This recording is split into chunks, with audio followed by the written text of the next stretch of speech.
ավելի աղբոր պես։ Ոչ սիրտ ունեն, ոչ էլ գիտեն տոնը այսօր։ Իրանք էլ իրանց քաղաքացի օրն է։ Քաղաքացու օր։ Փաշինյանի ներդրած տոնին բարձր տրամադրություն չկա մայրաքաղաքում։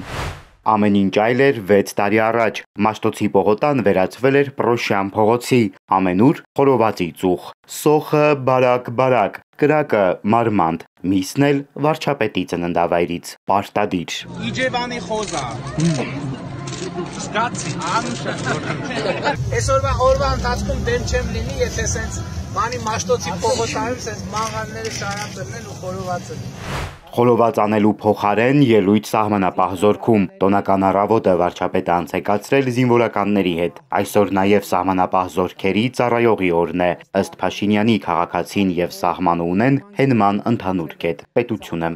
Հայաստանի Հանրապետության միջազգայինորեն ճանաչված սահմանների երկայնքով ավելի ու ավելի մեծացնենք սահմանապահների ներկայությունը, որը երկարատև խաղաղության, ինստիտուցիոնալ խաղաղության եւ կայունության ճանապարհին շատ կարեւոր միջանկյալ քայլ է։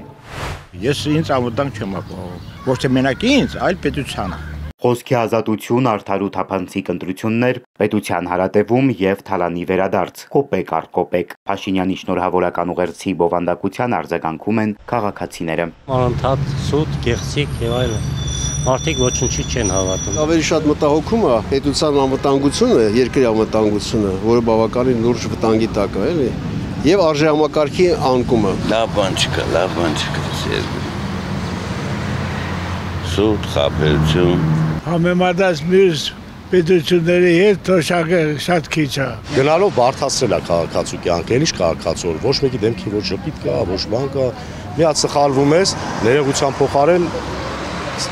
քիչ ամոնում մորթենք ես։ Որոշ մարդիկ այնուամենայնիվ գոհ են թե տոնական օրվա ոչ տոնական տրամադրությունից, թե Փաշինյանի պահած պետությունից։ Այս կինօրինակ վարչապետից անչափ շնորհակալ է միայն նրա համար, որ մարդիկ իմացան Հայաստանի մարզերի մասին։ Լոռու մասին ոչ մի բան չէի լսում, մինչև 18 թիվը։ Իսկ հիմա լսում եմ։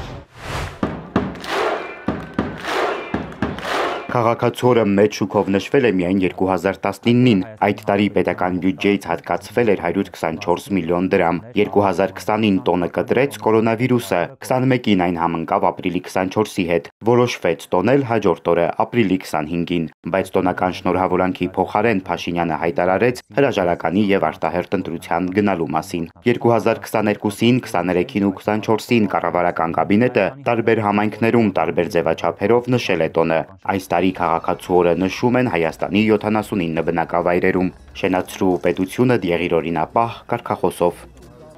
Սևակ Վարդումյան, Սիմիկ Մայլյան, Էպիկենտրոն։